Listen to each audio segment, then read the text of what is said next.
We are up for a crazy Atlantic hurricane season. It may be even worse than that of 2005, the year that brought us Hurricane Katrina.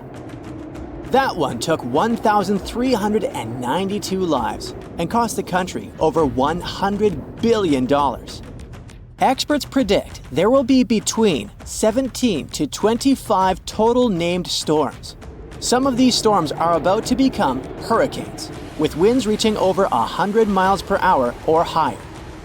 We're already seeing storms sweep across the country, bringing dangers like tornadoes, flooding, and hail.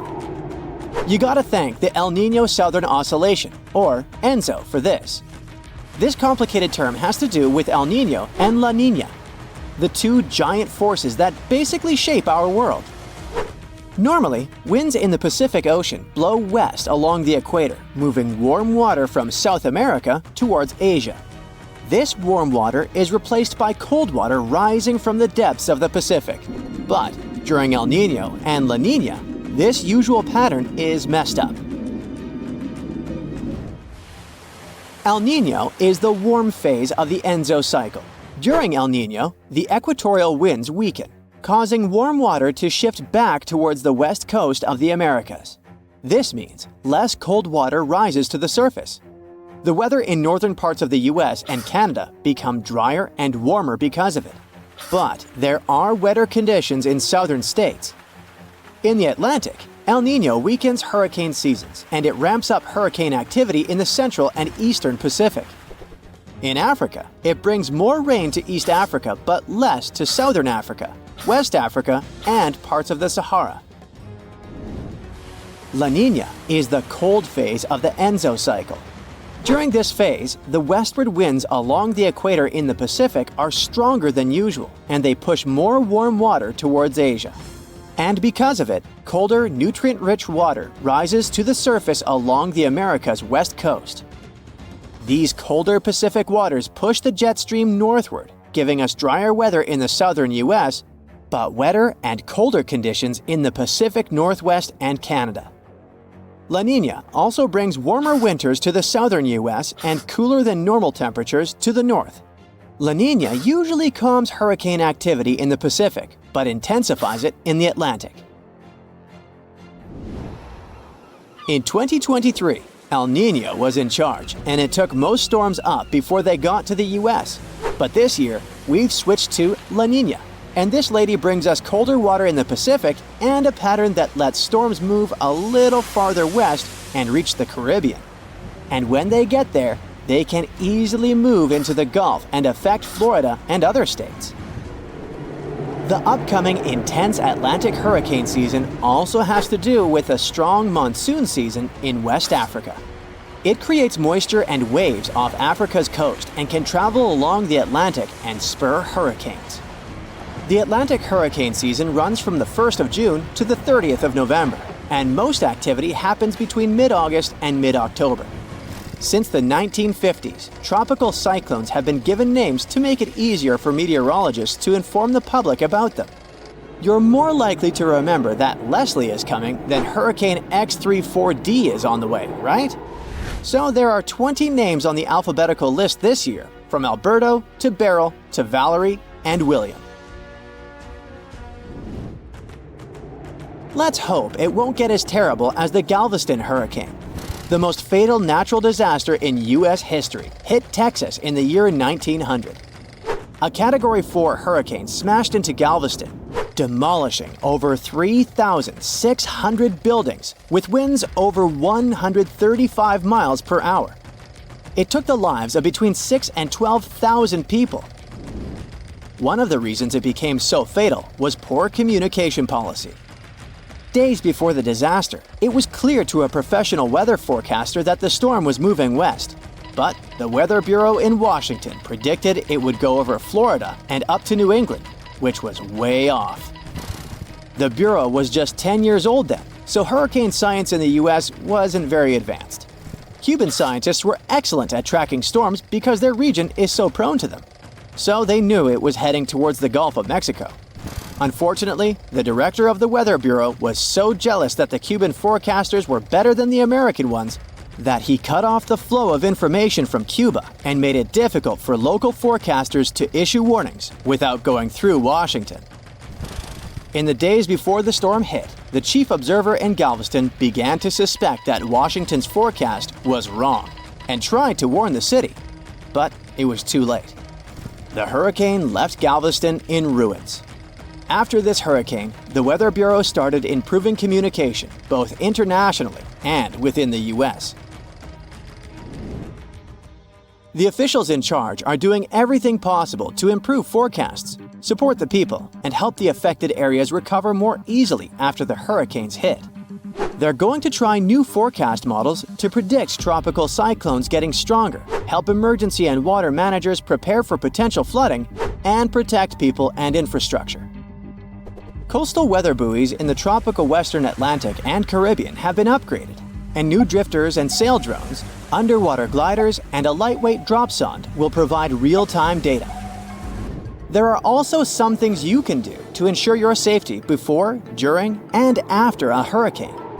If you live in a hurricane-prone area, Florida, Georgia, and the Carolinas, you must always be prepared before the high storm season. Make up a family disaster plan that will outline your actions during an emergency. Map out several evacuation routes in case your primary one is blocked, and decide on a meeting place if you get separated. You can arrange drills to teach family members how to shut off water, gas, and electricity, and even make sure the youngest knows how to call emergency services. Pack a disaster kit that will be ready to go at a moment's notice. It should include essentials like food, water, a first aid kit, and flashlights to last at least 72 hours on your own. You can buy a generator to make sure you have electricity in case of a power outage until the power returns. Keep it in a secure place, away from rain and rising water, with proper ventilation. You're also going to need self-powered radios and flashlights. If you can, add a safe room to your house that's strengthened to withstand high winds with reinforced concrete ceiling, floor, and walls. Make sure you have enough canned and non-perishable food and bottled water for at least 3 days. When the storm is about to hit, head north to get away from it, where it will be much weaker by the time it gets there. It's much safer to keep your family and pets together away from the storm than trying to ride it out at home. Try to go in one car if possible. Always follow local evacuation orders, especially if you're in a mobile home. Fill up your gas tank and give yourself plenty of time to get out. Never leave your pets behind. Debris, floodwaters, or flying objects can be dangerous for them. If you're staying put during a storm, you need a safe spot for you, your family, and your pets. This place shouldn't have any windows or skylights. If you're hiding at home, close all interior doors and secure the exterior ones. Quickly find an interior room with strong walls and no windows, like a bathroom or closet. If your home isn't safe, look for a community shelter. Get to your shelter at least 2 hours before the storm hits so it doesn't catch you outside. Bring a battery-powered radio with extra batteries for updates every 15 to 30 minutes. Never leave your shelter even if it seems calm, as conditions can get worse quickly, especially if you're in the eye of the storm. For extra protection, lie on the floor under something sturdy like a table. Don't use electric appliances, phones, or showers during the storm. Don't leave your shelter until you get the official all clear from the authorities. Be careful. There will be many hazards outside. June 29th, 1764, seemed like a regular day in one small picturesque town in Germany, Waldeck. Residents were in church. Little did they know that a powerful storm was about to hit the area. It wasn't just an ordinary storm. It was a strong, swirling tornado getting closer and closer. It was an F2 tornado at the beginning, strong enough to uproot trees like oaks and beeches. But as time went by, it grew and became more powerful. It even picked up 2 children on its way and threw them into a lake. Something strange happened too. The water level in the lake rose and then quickly retreated.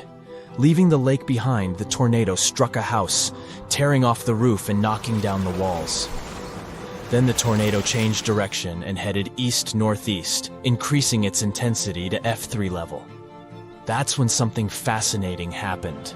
A possible twin or satellite waterspout merged with the tornado along the shore of Lake Luzin. It was like two tornadoes coming together.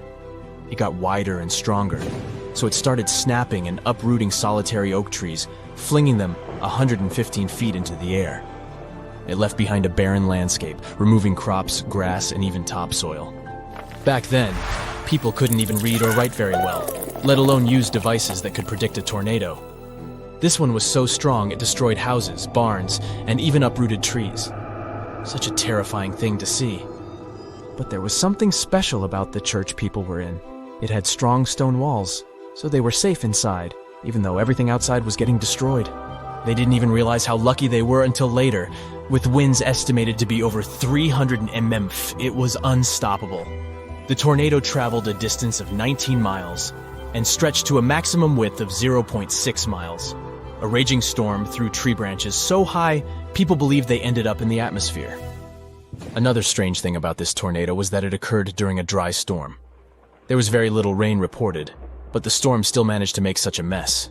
It even produced large hailstones, some as big as 5.9 inches in diameter. Just imagine chunks of ice that large falling from the sky. These hailstones caused significant damage to crops and properties, and everything else that was outside at that time. After the storm passed, one scientist, Gottlob Burchard Gensmer, studied the damage and talked to people who had witnessed the tornado, only to realize this was one of the strongest tornadoes ever recorded in history. It reached F5, the highest rating on what's called the Fujita scale, which measures tornado strength. It took an hour for the madness to stop. Back in 1925, people in northeast Missouri didn't have an organized tornado warning system either. It took them by surprise when one day, in the early afternoon, they saw a tornado forming in that area. At first, it was a small one that briefly lifted off the ground. But as time went by, it started growing into a massive monster. Meanwhile, in West Frankfort, Illinois, some miners were working deep underground, about 500 feet below the surface. Suddenly, the power went out, and they knew something was wrong. They quickly started climbing up the shaft to get to the surface. When they finally made it, they were in for a terrible shock because of the devastating consequences of this giant tornado. The tornado didn't even stop there. It kept on making a mess as it traveled a long distance. It plowed through the land for a whopping 219 miles, all the way from near Redford, Missouri to the east of Princeton, Indiana. It moved at a crazy speed of 73 miles an hour. In one town, Murfreesboro, Illinois, the tornado wiped out a staggering 100 blocks of the town, plus another 70 blocks ended up destroyed by fire. In another town, Griffin, Indiana, not a single building was left standing. The tornado got weaker only at 4:30 in the afternoon. This tornado, known as the Tri-State Tornado, really made history as the worst and longest-lasting tornado ever recorded in the United States. In April 1965, people in the region of the Great Lakes started complaining about this weird heat. The forecast showed no storms for that area. It was because of thunderstorms sweeping across the upper Midwest of the United States. These storms were insane and so powerful they created 51 tornadoes in just 12 hours. The states of Indiana, Ohio, and Michigan ended up being hit particularly hard. Something unfortunate happened during this time. All this caught the forecast team, the National Severe Storms Forecast Center in Kansas City, Missouri, off guard.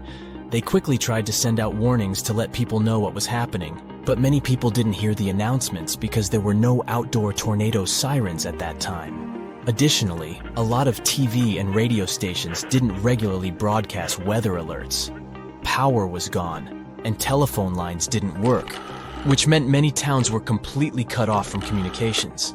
People couldn't receive the warnings because they didn't have access to electricity or working phones.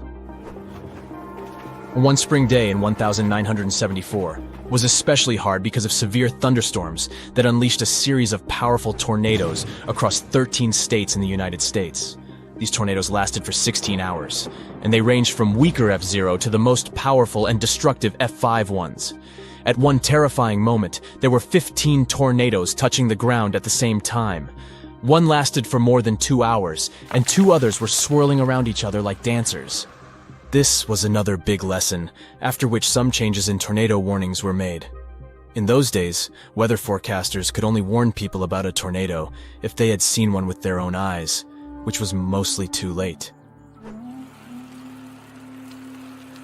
April 26, 1989, at around 6:30 in the afternoon, the sky above one district, Maniganj in Bangladesh, turned dark and ominous. The tornado began its journey from one point, Daulatpur, and moved swiftly eastward, Saturia, Maniganj Sadar. People living in that region had already been facing a severe drought, and little did they know there were even worse scenarios coming. The storm was fierce, stretching about 10 miles long and 1 mile wide. It covered a relatively small area, but it still caused enormous damage. It tore through the land and blew away buildings, thousands of trees, strong and rooted for years, and everything else in its path. The countryside of Marsala in western Sicily is really beautiful.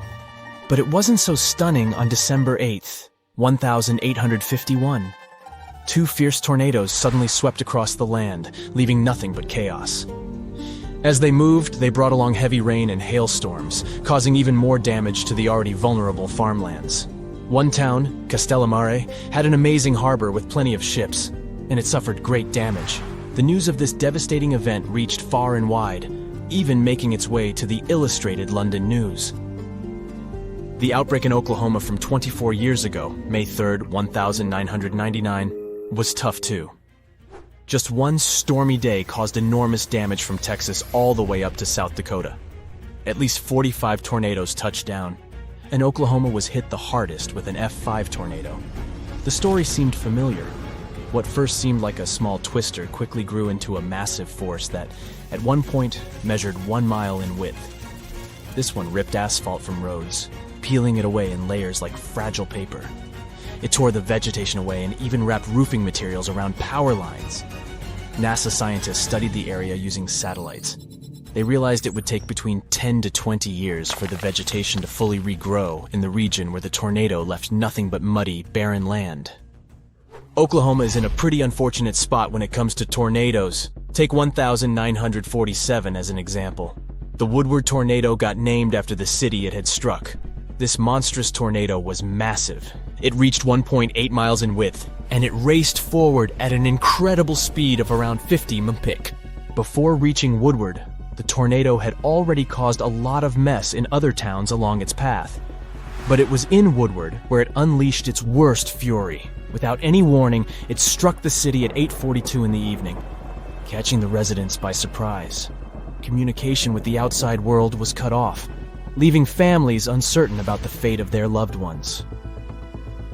As if one tornado isn't enough, some areas get struck by a series of them. In 1908, an outbreak of tornadoes swept across the eastern part of the United States, from Texas to Georgia and then northward from Oklahoma to Tennessee. At least 34 tornadoes touched down. Nature showed no mercy. Buildings were torn apart, and once thriving streets were reduced to rubble. The Fujita scale measures tornado strength based on two things: the speed of the winds and the amount of destruction caused. F5 tornadoes are the strongest, most destructive ones. I mean, some people talk about F6 tornado with winds that could blow at over 300 miles per hour.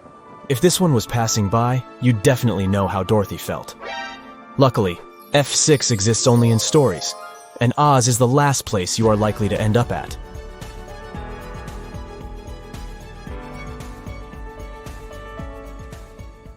If you think you're safe from violent tornadoes because you aren't living in the tornado alley, you could be dangerously wrong. It's shifting to the east. It looks like we're about to see fewer single tornado days and more days with multiple powerful tornadoes. And because they're shifting into more populated areas, they could take more lives and ruin more homes. There isn't enough time to build infrastructure to protect everyone from this fast-moving danger. So the least you can do to save yourself is learn as much as you can about it. About 1,200 tornadoes hit the U.S. every year. You gotta thank the unique geography that sets up the perfect conditions for it, especially in spring and summer. Winds from the Pacific drop moisture over the Rockies and become dry and cool as they move east. They collide with warm, humid air streams from the Gulf of Mexico over the flat terrain. And that's how unstable air and wind shear, which are the perfect conditions for tornadoes, are born. Historically, tornadoes were most common in Tornado Alley. This term was first used in the 1950s by two meteorologists as the title for their research project to study extreme weather in Texas and Oklahoma. Northeastern Texas and south-central Oklahoma are precisely the areas we think of when we talk about Tornado Alley. But in the past 10 years or so, it has shifted eastward by up to 500 miles. Now, eastern Missouri, Arkansas, western Tennessee, Kentucky, northern Mississippi, and Alabama see more tornadoes. The storms of early 2023 are great proof that this trend is real. A violent tornado hit Rolling Fork, Mississippi, and another outbreak caused huge damage in the new Tornado Alley. Data from the past 2 years shows that large tornado outbreaks with multiple twisters from a single weather system are also moving eastward and becoming more frequent and intense. The Tornado Alley is shifting eastward mainly because of supercells. Those strong thunderstorms with rotating updrafts create new tornadoes. Supercells form when warm, humid air near the ground interacts with cool, dry air higher up. You can say that we're living in the middle of a natural experiment. We see changes in the basic ingredients for severe storms. But we don't know how significant these changes are. Experts predict that supercell storms will become more frequent in the late winter and early spring and less common in the late summer and fall. The air in recent years is getting warmer and moister, and the interactions between air masses more and more common. Experts explain that the atmosphere is becoming more unstable and the Gulf of Mexico sends more water vapor into the southeastern U.S. All these factors fuel the storms. Research also shows that the so-called dry line, which divides the wetter eastern U.S. from the drier western U.S., is shifting eastward too. This line has traditionally fallen along the 100th meridian, but has moved about 140 miles east since the late 1800s. This shift can affect where storms form, as the dry line works as a boundary for convection, where warm air rises and cold air sinks, fueling storms. Milder winters we've seen recently also mean more opportunities for unstable air masses to interact and form supercells earlier in the year. It's tricky to predict how the situation will change and how dangerous it is, because we don't have that much data on how weather patterns affect such short-lived events as tornadoes. The U.S. National Weather Service only began keeping tornado records in 1950, and they didn't catch many tornadoes in remote areas. Data shows that the number of days with tornadoes each year has decreased, but there's more tornado activity on those days when they do occur. The records also show that some years, tornadoes take the lives of up to 20 people across the U.S., and in other years, they take over 100 lives. But now, there are more people living in the paths of tornadoes because the U.S. population has more than doubled since 1950. And the Southeast, where tornado activity could go up, has way more residents now. Texas and Oklahoma are well prepared with tornado shelters, but areas in the Southeast are less equipped.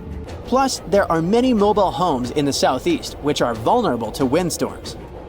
Tornadoes in this region often strike at night, and they are 2.5 times more likely to cause fatalities.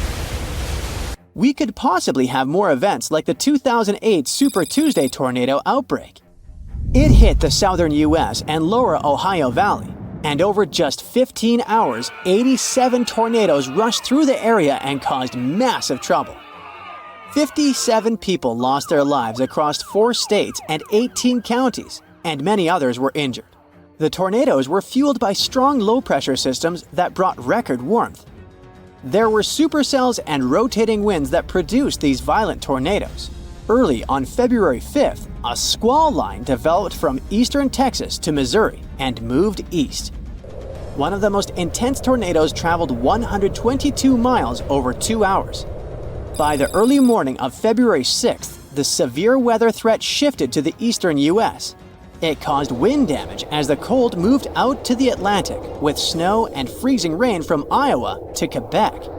It ruined many homes and even swept some of them from their foundation, made mobile homes fly, blew many vehicles and tractor trailers off Interstate 40, and threw some cars on trees.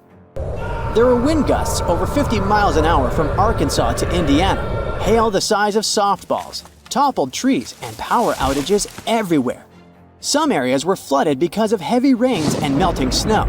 All this led to over 1,000 flight cancellations at Chicago's O'Hare and disruptions at Toronto's airport. The data from scientists can help new areas of the U.S. prepare for more tornadoes coming their way. The people in authority will also need to improve community shelters and warning systems and educate the locals on tornado safety. You can also get prepared by learning 3 basic rules: get in, get down, and cover up. When you hear the warning for an upcoming tornado, get into the most interior room in your house and stay away from doors and windows. If you have a basement or an underground tornado shelter, hide there. If not, just be on the lowest floor possible. You can use whatever's at hand to protect yourself from debris. Clothing, pillows, blankets, a mattress, or a bulky table. Anything will do. There's a tip that says that the bathroom is the safest place to hide. It makes sense because those are mostly right in the center of homes. In March 2023, a man and his girlfriend in Rolling Fork, Mississippi survived a tornado in their bathtub.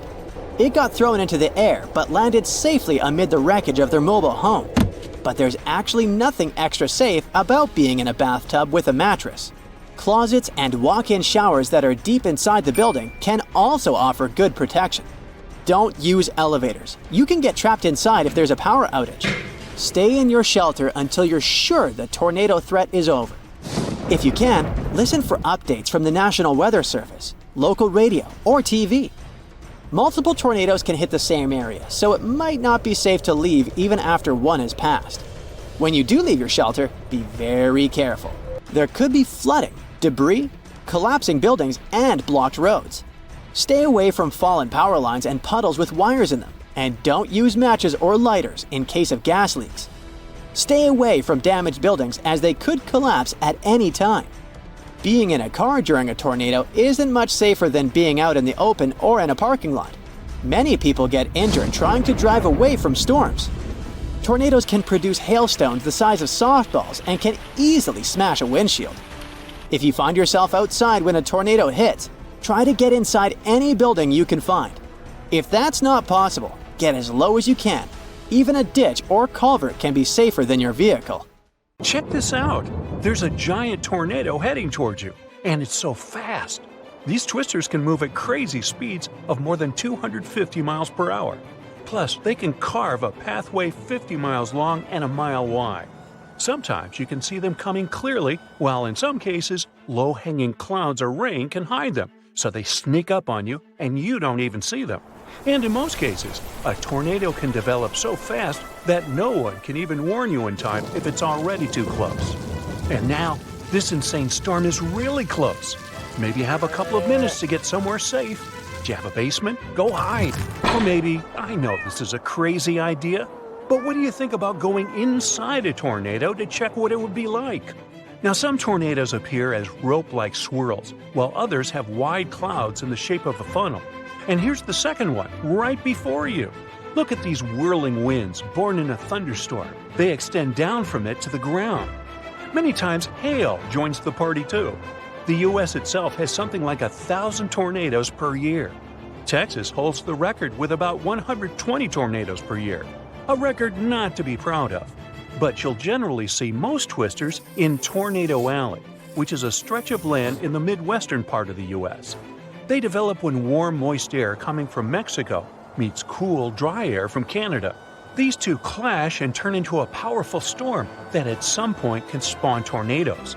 And you'll see most tornadoes there between April and June, though lately some have come even in December. They can range from a regular dust storm to an incredibly powerful force that can carry away cars, large trees, and even houses. But this is a unique chance. You've never been this close, right? Plus, it's a gigantic one. You don't often get to see such a big one. Okay, ready then? It's getting closer. You feel the wind getting stronger while tossing dirt and debris in your face.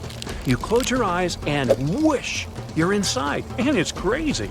Vicious winds are hurling and spinning you around. They're lifting you up at the same time. Feeling dizzy? Feeling like Dorothy from The Wizard of Oz? Now may be a good time to check what's really happening to you, while inside swirling with winds and… Oh wait! Is that your neighbor's motorcycle spinning together with you? Hope it'll stay that far away. Now, let's take a moment to catch up. Being in the middle of a raging tornado is actually something you might survive. But I won't lie to you, it won't be easy. The first thing you'd sense would likely be the temperature changes. Inside this crazy twister, it can be 36 degrees colder than outside of it. That's because the center of the tornado funnel spins all the time. All that funneling makes the inside of the vortex way colder, and it makes the air way thinner than you used to. The air would be 20% less dense than, for example, what you would find at high altitudes. Now, I hope you're not planning to stay there for too long. Disclaimer here, the atmospheric pressure inside this swirling vortex is so low that your lungs won't be able to extract enough oxygen. Now, to give you a perspective of all this, breathing inside a tornado is like trying to get some air at an altitude of 26,000 feet. That's a pro level, similar to climbing Everest. So yeah, you'll need some help just to be able to take a regular breath. In short, you'll probably pass out after only a couple of minutes. But don't worry, I brought you this special mask, so breathing is not a problem anymore. Hey, did you notice how smooth the airflow from the inside is? Some storm watchers ended up inside a tornado. Later, they said it all looked so chaotic with all those raging clouds and wind swirling around. But from the inside, the air is surprisingly smooth. But that doesn't mean you'll get a peaceful ride because of it. And it's not a solo party in that thing.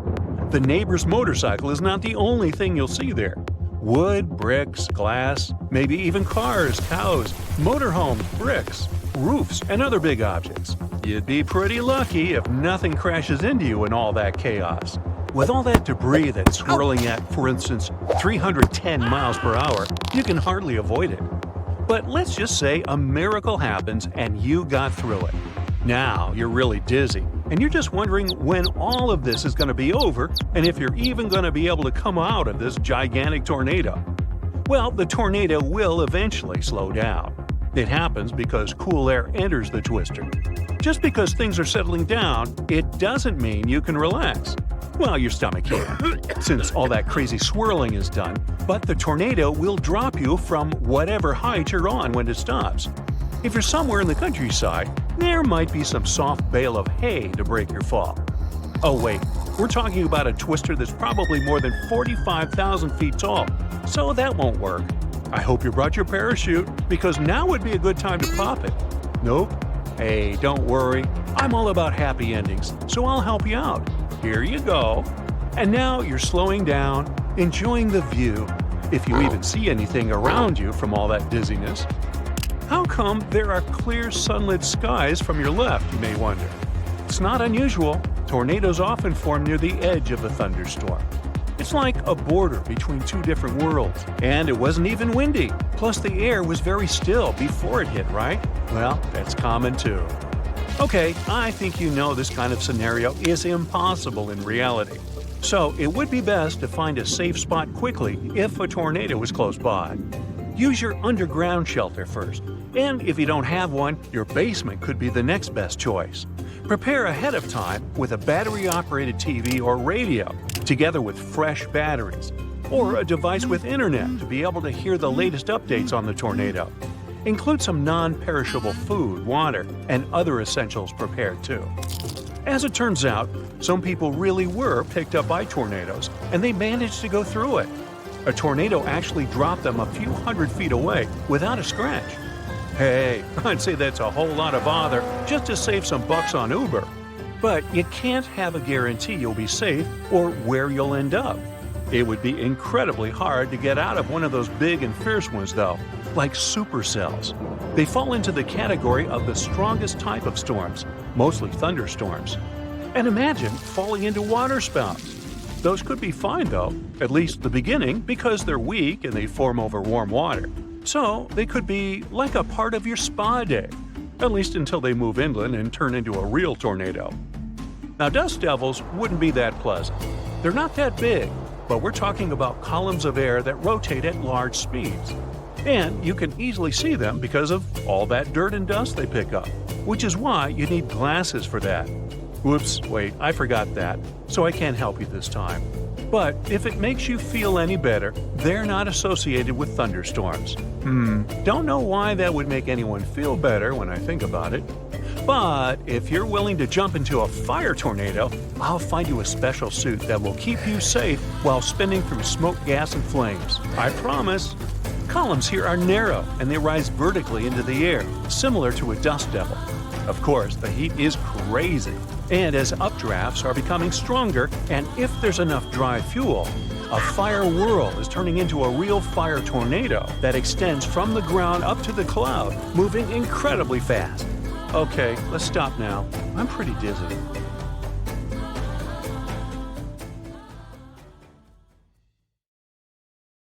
The surface of this river looks as if it's covered with fish scales. Is it a giant water dragon or some other ancient monster? Not really. The explanation is much more boring, but surprising at the same time. Now let's start from the very beginning. This is the Shantung River in China, and this is Hangzhou Bay, its estuary, which is the tidal mouth of a river, where the tide meets the stream itself. Now this area is home to the world's largest tidal bores. A tidal bore is a strong tide that pushes up the river against the current. In the Shantung River, such tidal bores can reach a whopping 29 feet. The area regularly sees trains of large waves moving upstream. But in 2021, during a scientific expedition, experts discovered a marvelous natural phenomenon unique to this area. Sometimes, the tide comes in swirling waves. That's the famous fish scale tide. Thing is, this region has rotating currents, which means that the tide doesn't just move inland and then simply reverses its direction.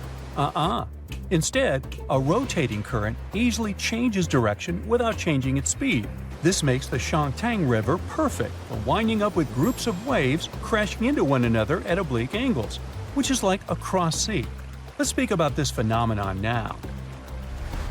These four-sided wave patterns in the ocean look mesmerizing, as if the ocean deities decided to play a round of giant chess. But what you observe is the phenomenon known as square waves. They're often called cross-sea and grid waves too. The thing is, most waves reach the shore and break parallel to the coastline. But in some regions of the world, these waves create a chessboard-like pattern on the surface of the water. When you look at these waves from above, you might think there's an underwater grid forming square-shaped ripples. But square waves aren't caused by anything taking place beneath the surface of the water. They're the result of the way the water moves. Weather patterns in certain regions make waves form at different angles. When two opposing swells crash, we've got this unique pattern on our hands. However beautiful and unusual this natural phenomenon is, it's also extremely dangerous. If you spot square waves while swimming, get out of the water immediately. Square waves usually come hand in hand with rip currents, incredibly strong currents flowing seaward from the shore. Plus, square waves can reach 10 feet in height, and that's not something even an experienced swimmer can deal with. So, we're done with the seas for the moment and are moving to the largest active volcano in Europe. It's Etna, and it continues to amaze us with jaw-dropping smoke ring shows. But wait, people live there. Isn't it time to evacuate them? The volcano looks like it's about to go off. Well, let's calm down. There's no need to fuss. Experts assure us that the production of such rings doesn't mean that a big eruption is on the way. These white smoke rings are made of water vapor and are generated by bursts of gas bubbles inside a narrow duct over a magma chamber. Etna was even nicknamed the Lady of the Ring, and currently the volcano is breaking its own records. For example, in the year 2000, the volcano produced around 5,000 such smoke rings. According to researchers, no other volcano on Earth produces as many volcanic vortex rings as Etna. Southeast Crater is especially active. It emits countless beautiful vapor rings. Now, don't look away from the sky. You might witness something like what the residents of New Jersey saw recently. A massive fireball lit up the sky in the Garden State and surrounding areas. A meteor falling to the ground looked like a bright streak of light, and the folks of several New Jersey towns, as well as some parts of New York, Pennsylvania, and Connecticut, reported this show to the American Meteor Society. Security camera footage posted online by some witnesses of this awesome phenomenon show the flash dash across the sky within a couple of seconds at 3:43 a.m. Another unbelievable phenomenon captured recently is one of the rarest in the world and almost impossible to see with the unaided eye. A West Australian photographer was shooting a wet season thunderstorm just outside of Derby when he managed to film on camera a few red sprites. He said later that they were gone in the blink of an eye. He described red sprites as huge, feathery tendrils of purple and red and specks of bright red. Red sprites are massive electrical discharges that take different shapes and look like reddish-orange flashes. They last for just fractions of a second and occur after super-strong lightning strokes. Even though they're usually caused by the lightning discharges between a thundercloud and the ground, sprites soar up into the air, up to 60 miles. Interestingly, this phenomenon had been dismissed and considered to be fiction for decades, until scientists finally caught it on film. Since that time, red sprites have been recorded regularly. Catatumbo lightning is the world's longest lightning storm. The heart of the storm, which repeats every year, is over the mouth of the Catatumbo River, where it empties into Lake Maracaibo in Venezuela. This storm towers higher than a regular one. Catatumbo lightning occurs for 140 to 160 nights a year, lasts for 9 hours a day, and produces 16 to 40 lightning flashes per minute. Maybe you've heard of how they say lightning doesn't strike the same place twice? Well, Catatumbo doesn't seem to know about this rule. Or at least, it doesn't prevent storm clouds from gathering in the very same place year after year. A fellow hill walking in the UK has captured amazing shots of a weather phenomenon that was called an angel in the sky. So look at it. This scene was captured with a Canon 5D Mark IV camera. The silhouette, though, isn't some non-material thing. It's just the shadow of the photographer at the center of a circular rainbow. Mesmerized, the photographer took a few more photos and continued walking. Such an effect is produced when an observer stands above the upper surface of a cloud. It can also be a mountain or some other high ground, and the sun should be shining from behind their back. When the observer sees their shadow, the light is reflected in such a way that a bizarre circular glory appears around the point directly opposite the sun. Another cool sky phenomenon was witnessed in Auckland. Look at this. What does it remind you of? I bet you think it looks like a spaceship from a different civilization, but it's just a rare meteorological phenomenon. Everyone who saw the circular cloud formation said it looked like a hole in the cloud cover, and some also added that a small rainbow was visible inside. This phenomenon is known as a fall streak hole and a punch hole cloud. Such a formation is quite rare. Even experts have seen it just a few times throughout their careers. What happens here is some sort of atmospheric disturbance within supercooled water, the disturbance being an airplane or something similar. As a result, the supercooled water rapidly turns into ice crystals. Since the crystals are heavier than the surrounding cloud, they fall out, leaving a hole behind. The process happens high up in the atmosphere and is quick. It takes only minutes or so. Well, let's get back to the ground and examine the phenomenon people in the US can witness. It's an extremely rare one. Nothing similar has happened like this since 1803.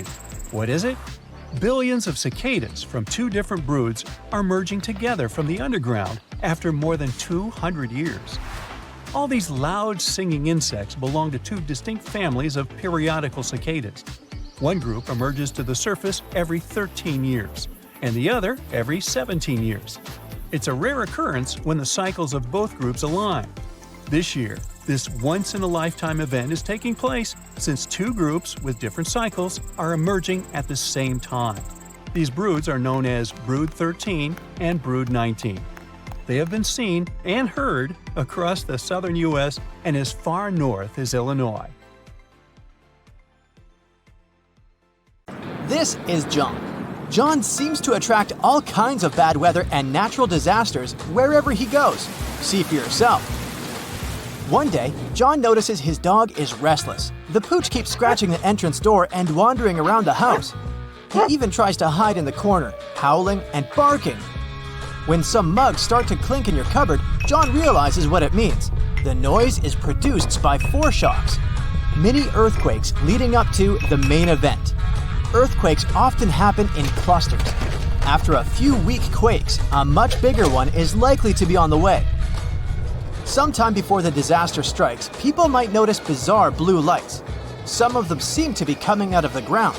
Others are hovering in the air. These are earthquake lights. They may appear days or mere seconds before the ground starts shaking. Now, John is walking along the ocean shore. Suddenly, he sees the water retreat from the beach.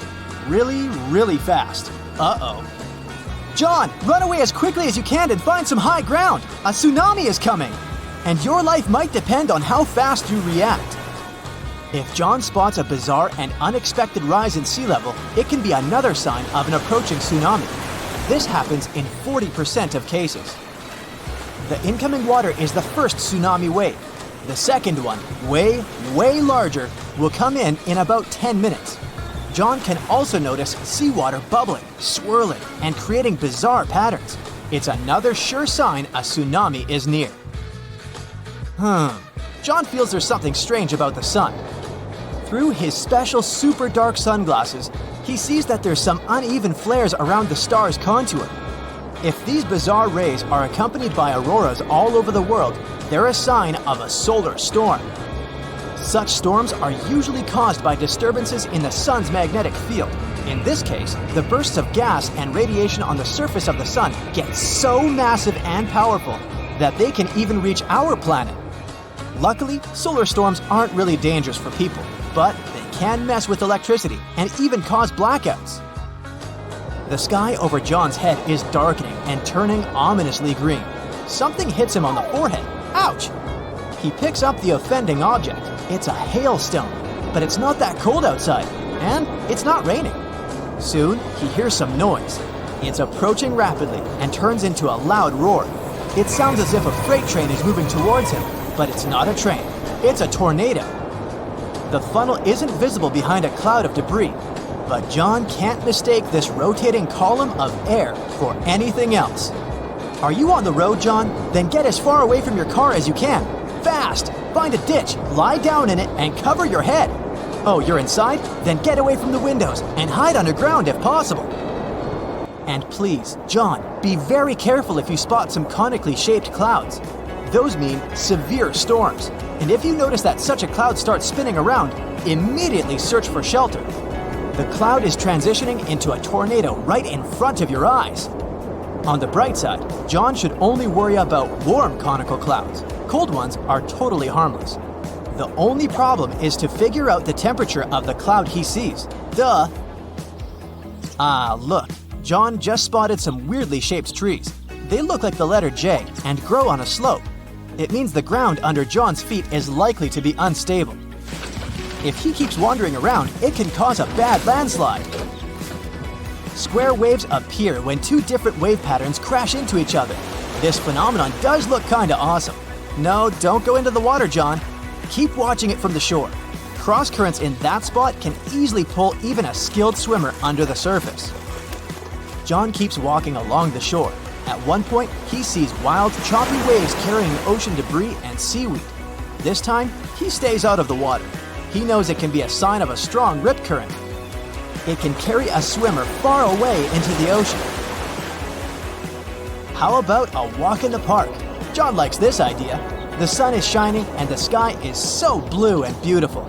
Suddenly, he spots a rapidly growing vertical cloud. At first, it looks bright white. But as it approaches, alarmingly fast, it becomes dense and inky. The sky is darkening. It's getting windy. That's when the guy notices that his hair stands on end. It's his cue that he's about to get hit by lightning. At this very moment, positive charges are rising through his body.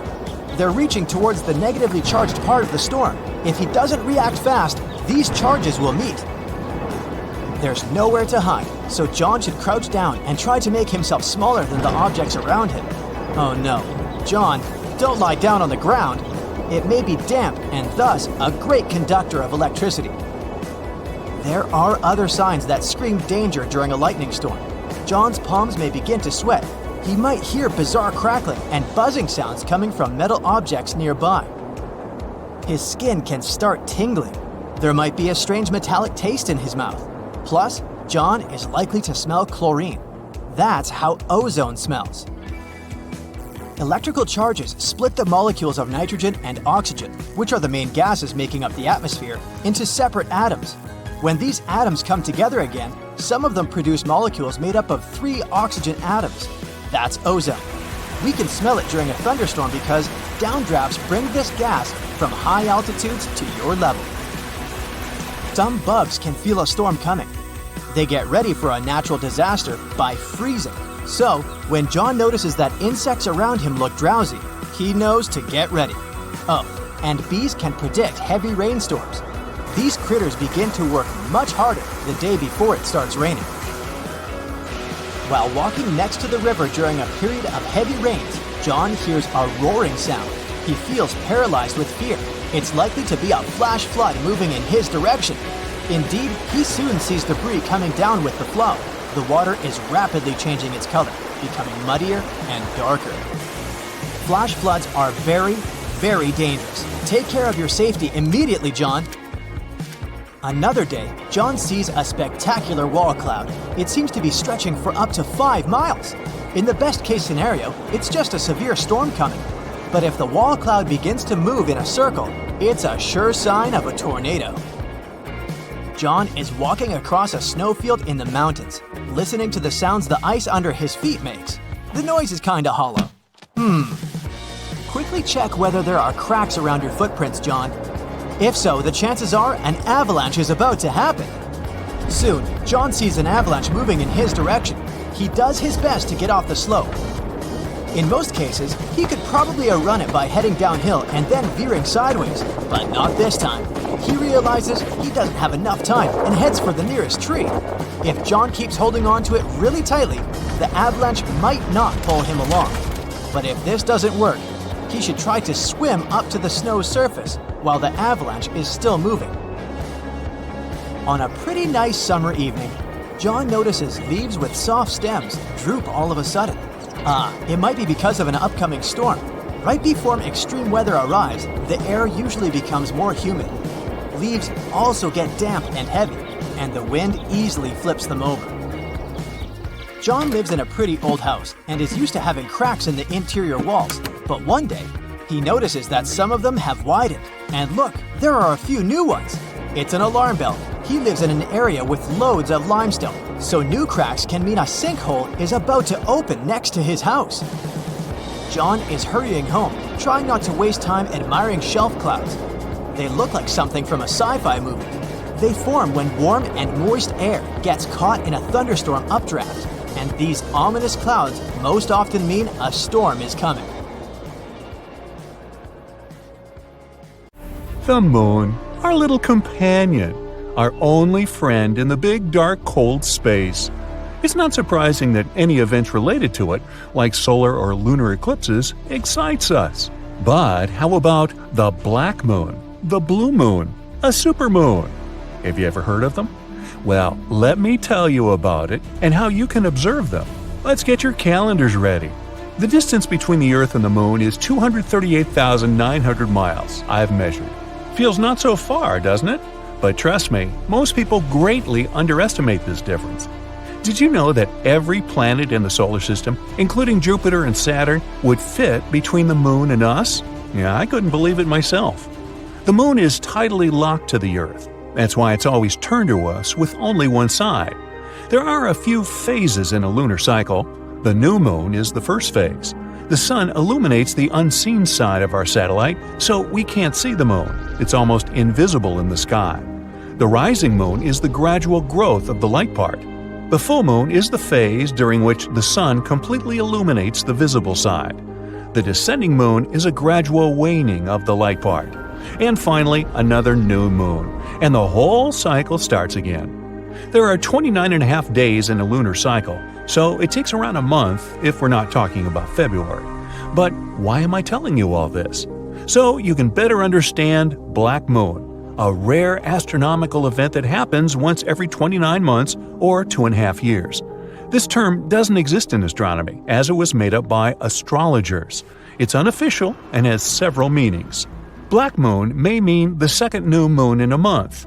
Usually there's only one new moon per month, so having two is a rare phenomenon. It's caused by a slight discrepancy between the lunar cycle and the Earth's annual one, something like leap years. Black moon can also mean something else. For example, usually there are only 3 new moons per one season. Basically, 1 new moon every 30 days. However, if there are 4, the black moon means the 3rd one. There are also some less popular meanings. For example, that's what people call February without a new or full moon. This happens about once every 19 years. But what's so special about it? The satellite is wholly hidden in the sky during a regular new moon. But during a black moon, you'll be able to see its dark silhouette. You'll have to choose a good place without city lights. If you live in a big city, you'll hardly be able to see it without a telescope. Also, since the sky turns black during this phenomenon, you'll be able to see different constellations that were hidden before, as well as Jupiter and Venus. The last time this happened was on April 30th, 2022. You could observe it in most parts of the United States, except for areas in the Pacific, Alaska, or Hawaiian time. Aloha! Yeah, unfortunately, if this is the first time you hear about the black moon, you've already missed it. Now you'll have to wait another 2.5 years. The next black moon will happen in September 2024 by standard definition and May 19, 2023 by seasonal definition. But hey, don't worry. You can always see another astronomical event once upon a blue moon. Now, I'm not mocking you, I'm being serious. You can still see the blue moon. Well, not literally, of course. The moon won't turn blue. That's just what astrologers call the second full moon in a month. The black and blue moons are similar by definition, but they're actually the opposites. If the black moon is a rare second new moon in a month, the blue moon is a rare second full moon. They also both happen every 29 months. Not so rare, right? Kind of ironic that this event was called the blue moon. Folklorist Philip Hitchcock assumed that the calendrical meaning of the term blue moon was first invented by the Maine Farmer's Almanac in 1937. Now, another interesting astronomical event is called the supermoon. Stock up on telescopes and look for some hills, because you'll see an exceptionally bright and large moon, like the one we only see in movies. What exactly does a supermoon mean? You see, the moon doesn't revolve around the Earth in a circular orbit. Its orbit is elliptical, and the place where it's closest to the Earth is called perigee. A supermoon is a phenomenon that occurs when the full moon coincides with the perigee. Because of this, it seems to us especially large and bright. It looks 14% larger in diameter and 30% brighter than usual. By the way, this phenomenon is often confused with the so-called moon illusion. During the moon illusion, the moon is low above the horizon and visually appears larger in size.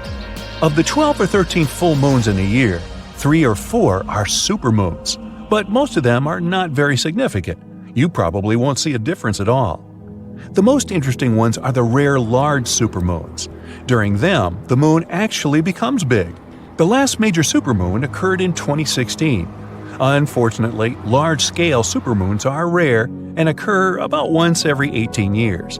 The next one will happen only in 2034, but we can observe smaller supermoons quite often. In 2022, they'll take place on June 14th and July 16th. There is also an opposite phenomenon called the micromoon. You've probably already guessed what that means. It happens when the full moon is at its farthest point from the Earth. This point is called apogee.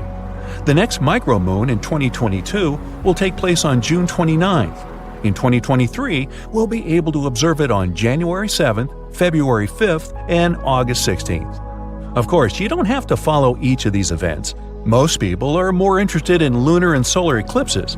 By the way, are you one of the people who confuses these two events with each other? Test yourself.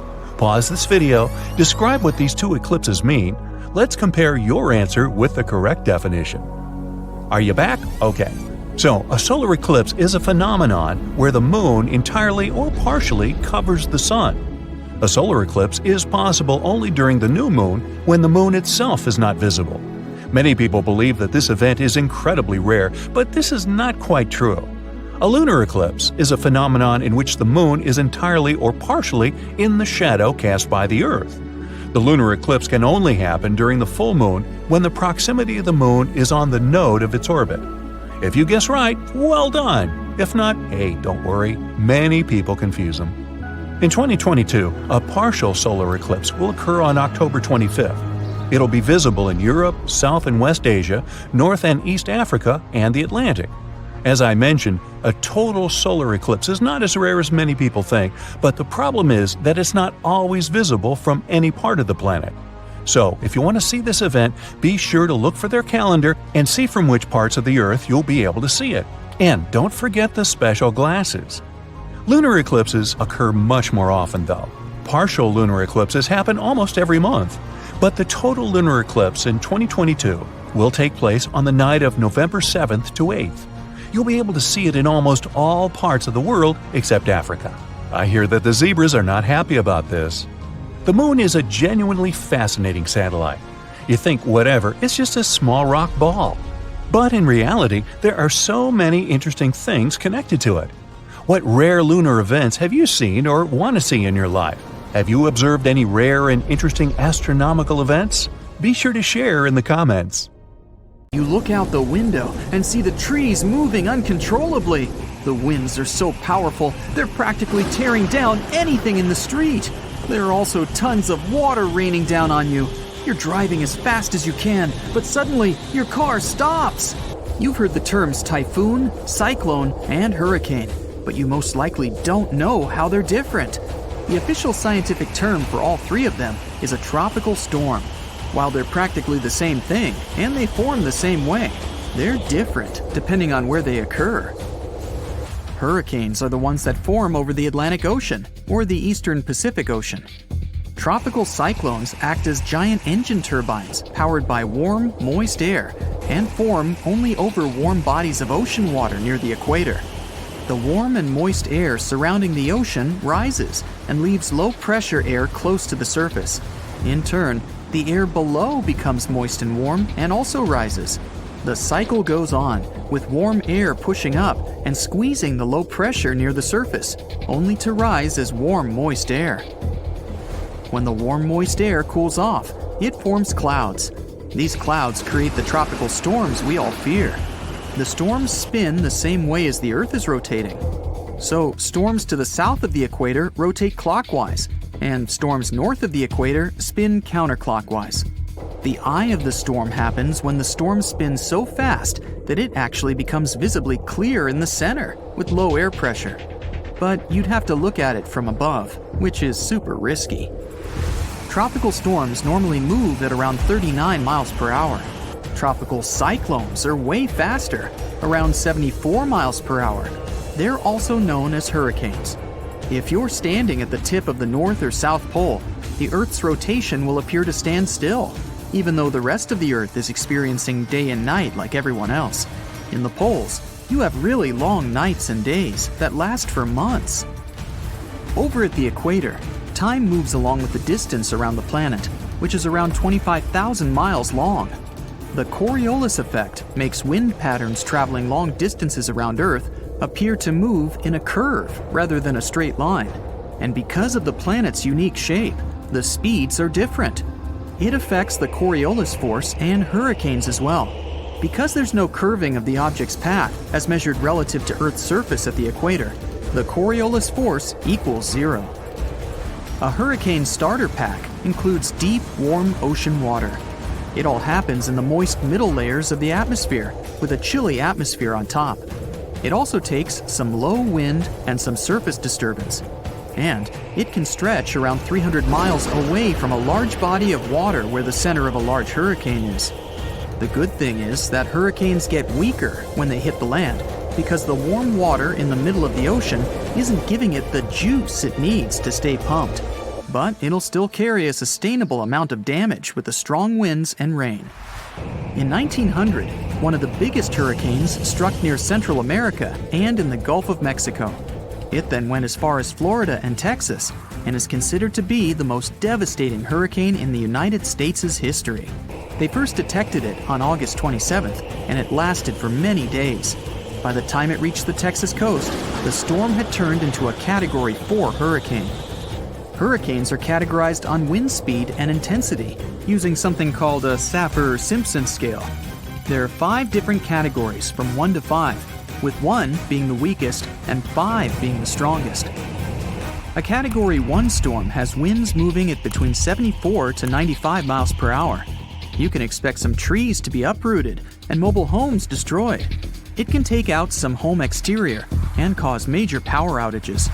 Category 5 hurricanes speed up to over 155 miles per hour and leave nothing in their path. They can even wipe out some buildings right off their foundation. And because the winds are faster, there is more damage around its radius. Another thing to expect is lots and lots of flooding. The people of Galveston had less than 4 days to prepare for the arriving storm that even stretched out to Oklahoma and Kansas with 20-foot flash floods. The Great Hurricane then made its way to the Great Plains and turned towards the Great Lakes, New England, and reached southeastern Canada. The storm was so bad that more than 3,600 homes were damaged, even though they were sturdy enough to withstand the storm. Given the population numbers back then, it was equivalent to hundreds of thousands of houses destroyed, if not millions. The total property damage was around $30 million then, which would be a lot more now because of inflation. After the devastating storm, the people of Galveston built a 3.5-mile seawall and raised the whole city level by as much as 16 feet. Eventually, they raised the seawalls to 10 miles, just in case. If a storm like the one in Galveston struck in modern times, there wouldn't be enough places for everyone to hide. The population has increased significantly all over the areas where the storm struck back in 1900. So, imagine yourself sitting in your car and getting the breaking news. It says a storm has just hit the Gulf of Mexico and east of it near Cuba. No biggie, since you're all the way in Texas. So you drive back home. There's plenty of people at gas stations and in supermarkets.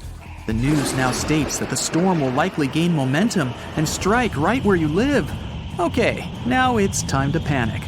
You want to get some stuff to prepare for the incoming storm, but all the shelves are empty by now. Everyone is pushing and shoving like at a rock concert. You grab whatever you can find and make your way back to your car. You're lucky enough to purchase some extra gallons of gasoline, just in case.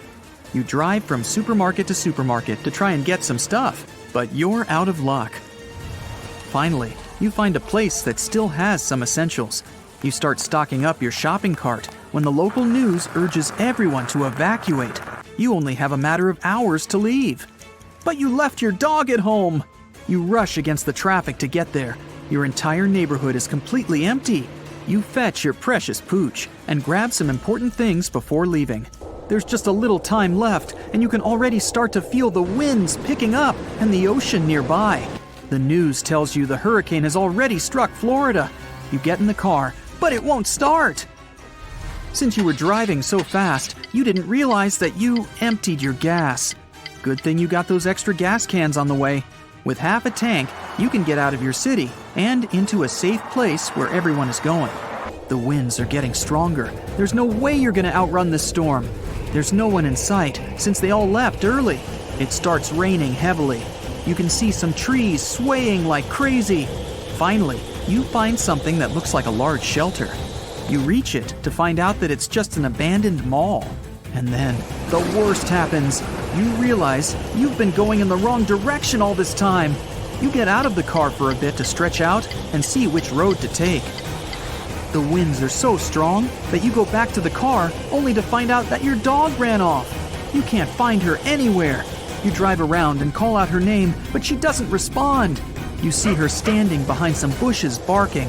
You run down to her and discover that she has found a cool underground abandoned shelter.